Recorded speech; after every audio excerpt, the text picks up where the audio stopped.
You don't pick up your phone because you lack discipline or self-control. You pick it up because the environment around you has been quietly training you to do so every single day. The screen lights up, your hand moves almost automatically. And before your mind even has a chance to decide, you are already scrolling, not because you consciously chose to, but because this behavior was shaped over time, reinforced by a world that constantly competes for your attention and never truly allows your mind to rest. You tell yourself it's harmless. You think it will only take a few minutes. Just a quick check, just one more scroll, but those minutes stretch into an hour without you noticing. And when you finally look up, there is that familiar feeling again, the sense that time slipped away. Followed by regret and quiet frustration. You promise yourself that tomorrow you'll do better, that tomorrow you'll be more disciplined. Yet somehow tomorrow keeps repeating the same pattern, again and again.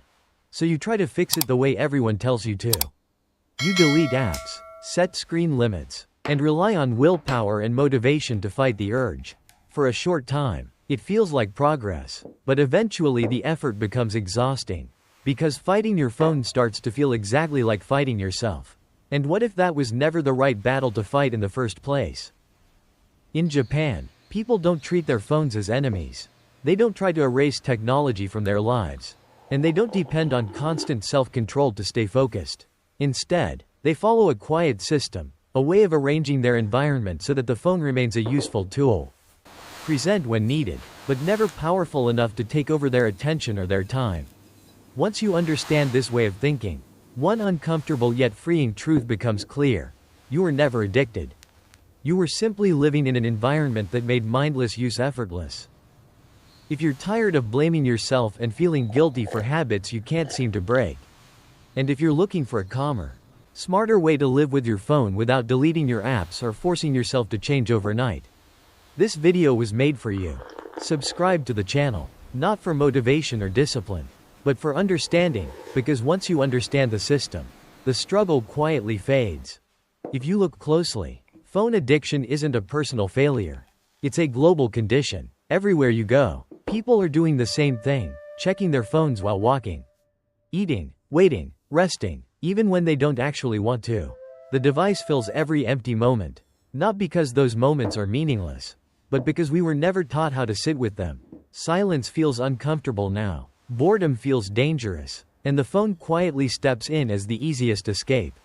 What makes this worse is the way we've been taught to fix the problem. Most advice comes from the same place. Use more willpower. Be stronger. Delete apps. Set strict limits. Go on digital detoxes. And for a few days, maybe even a few weeks, it feels like you're finally in control. But control based on constant resistance is fragile. The moment you're tired, stressed, lonely, or overwhelmed, the old habits return, often stronger than before. Not because you failed, but because fighting your own impulses every day is not a sustainable way to live. This is where the Japanese way of thinking quietly diverges. Instead of asking, "How do I force myself to stop?" the question becomes, "Why does this behavior happen so easily in the first place?" The focus shifts away from blaming the individual and toward understanding the environment. In this mindset, behavior is not a moral issue. It's a predictable response to what surrounds you. Change the surroundings, and behavior follows naturally, without constant effort or guilt. In Japan, the goal is not to remove technology, but to give it a clear role. Phones are tools, not companions. They belong somewhere, and that somewhere is not everywhere. When technology stops following you into every moment, the bed, the table, the pause between thoughts, your relationship with it changes without force. There is no dramatic detox, no declaration of discipline, no battle against desire. Instead, there is a quiet restructuring of daily life that makes mindless use less automatic and intentional use more natural. Once you see this difference, something important becomes clear. The real problem was never that you used your phone too much. The problem was that your environment made not using it almost impossible. And when the environment changes, the struggle fades, not because you became stronger, but because you no longer have to be.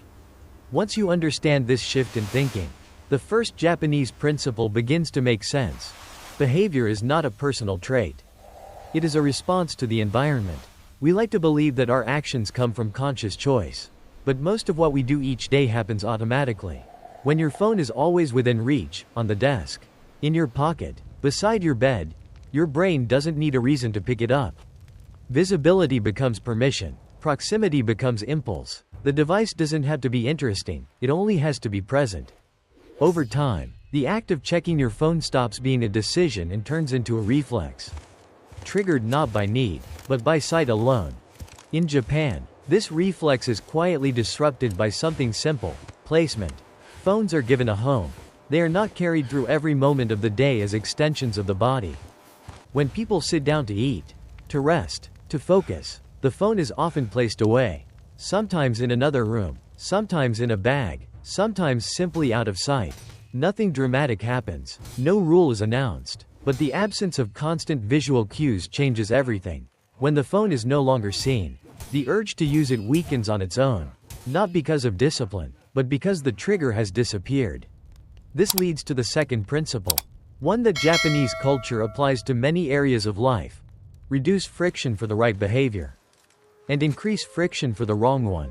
Most people try to quit phone addiction by making the wrong behavior forbidden.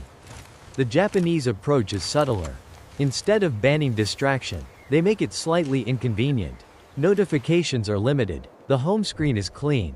Apps that invite endless scrolling are not immediately accessible. Each extra step may seem insignificant, but together they create just enough resistance for the mind to pause. And in that pause, the habit often dissolves. At the same time, the right behaviors are made effortless. Books are within reach. Notebooks are open on the desk. Quiet moments are protected rather than filled. When the environment supports focus and calm, the brain naturally gravitates toward them. You don't need motivation to do what feels easy. You don't need willpower to choose what is already prepared for you. This is why change, in this system, feels gentle instead of forced. The environment does the heavy lifting. The third principle goes even deeper. Desire itself is not the enemy. In many cultures, addiction is framed as a moral weakness, something that must be resisted or suppressed. The Japanese perspective treats desire as energy. It doesn't disappear when you fight it, it simply finds another outlet. So instead of trying to eliminate the urge to use the phone, the urge is redirected. The phone is used intentionally, for specific purposes, at specific times. Learning, reading, listening, creating, all are allowed. Mindless scrolling, however, slowly loses its place, not because it is forbidden, but because it no longer fits the structure of daily life. This is why the Japanese way feels calm rather than strict. There is no constant inner dialogue, no guilt, no cycle of control and relapse. The phone is not a temptation waiting to attack your discipline. It is just an object, useful when needed, invisible when not. And when technology stops competing for every second of your attention, something unexpected happens. Time begins to open up. Silence becomes tolerable again. And boredom, instead of being something to escape, becomes a doorway back to your own thoughts. At that point, the question is no longer how to stop using your phone. The real question becomes, what kind of environment are you living in? And what kind of behavior does it quietly encourage every single day? Once these principles are understood, the question naturally shifts from theory to practice. The Japanese approach is not about dramatic transformation, but about small structural changes that quietly reshape daily behavior. The first change is physical separation. When the phone stops sharing the same space as every activity, its influence weakens. Phones are kept out of the bedroom, not as a rule, but as a design choice.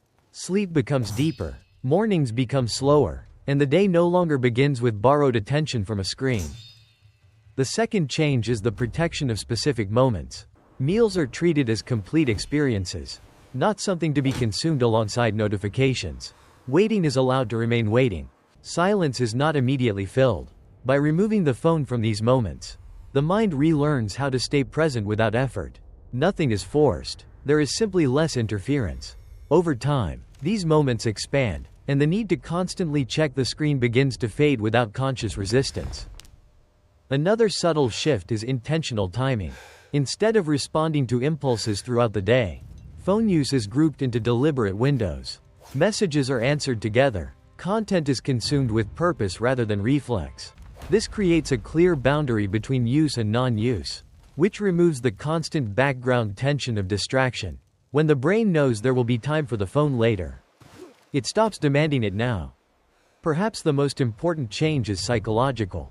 The Japanese way does not demand perfection. There is no failure if you pick up your phone unnecessarily. There is no guilt cycle. Change is viewed as a long adjustment, not a short challenge, because there is no punishment. There is also no rebellion. Habits soften gradually, the way water reshapes stone, quietly, consistently, without force. As these small changes accumulate, something becomes noticeable. The phone no longer feels magnetic. You still use it, but it no longer pulls you in against your will. Attention becomes available again. Time feels less fragmented, and life, without being optimized or controlled, begins to feel slightly more spacious. This is the quiet outcome of the Japanese approach. Not freedom from technology, but freedom within it. Not control through discipline, but balance through design. When the environment is right, the behavior follows naturally. And when behavior changes without struggle, it tends to last. At this stage, many people begin to notice something subtle but important. When the phone is no longer constantly within reach, moments that were once uncomfortable start to feel different. Waiting in line no longer feels like wasted time. Sitting alone no longer demands immediate distraction. There is a quiet return of awareness, not dramatic, not emotional, but steady. The mind begins to observe instead of react. And this is where the deeper shift happens. In modern life, the phone has become a solution to every gap. Any pause is treated as a problem to be solved. Any silence is something to escape. The Japanese approach does the opposite. It allows gaps to exist. It allows boredom to breathe. Because boredom, when not immediately numbed, often turns into reflection, creativity, or rest. This is not accidental. It is a cultural understanding that constant stimulation weakens attention, while intentional emptiness restores it. This is why the Japanese way does not feel restrictive. There is no sense of loss when phone use decreases. Nothing valuable is taken away. What disappears is only the noise that was never chosen. The phone stops being the default response to discomfort. Instead, it becomes one option among many. Sometimes you use it, sometimes you don't, and that choice, once returned, quietly changes how you experience time. Another important realization emerges here. Phone addiction is rarely about the phone itself. It is about what the phone replaces. Rest, presence, stillness, even mild discomfort.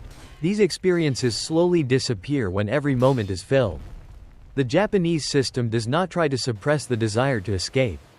It simply rebuilds a life where escape is needed less often.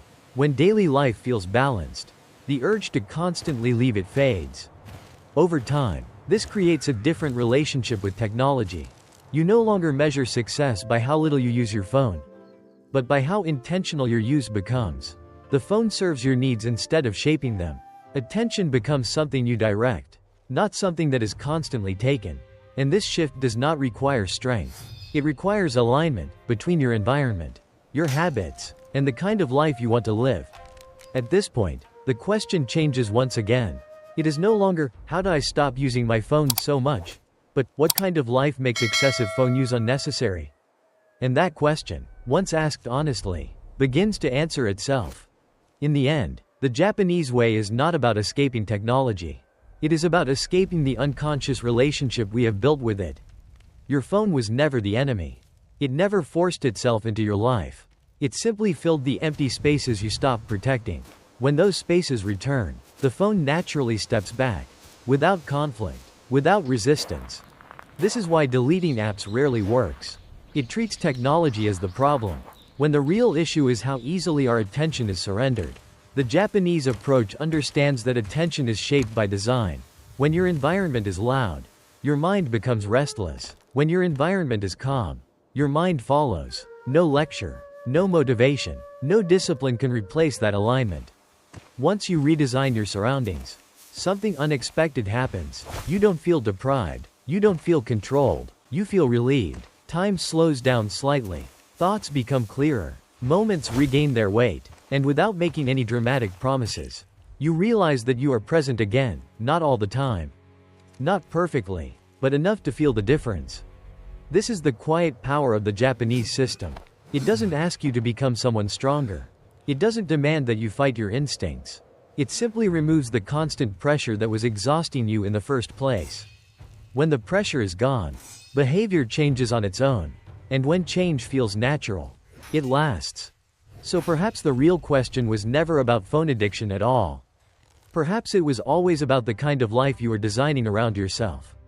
A life where silence is allowed, where boredom is not feared, where attention is not constantly taken, but gently chosen. If today you put your phone down for a moment, not out of discipline, but out of understanding, what would quietly return to your life? If you value this kind of calm, reflective thinking about modern life, consider subscribing to the channel. Not to be told what to do, but to see things more clearly. Because clarity, once it arrives, changes everything.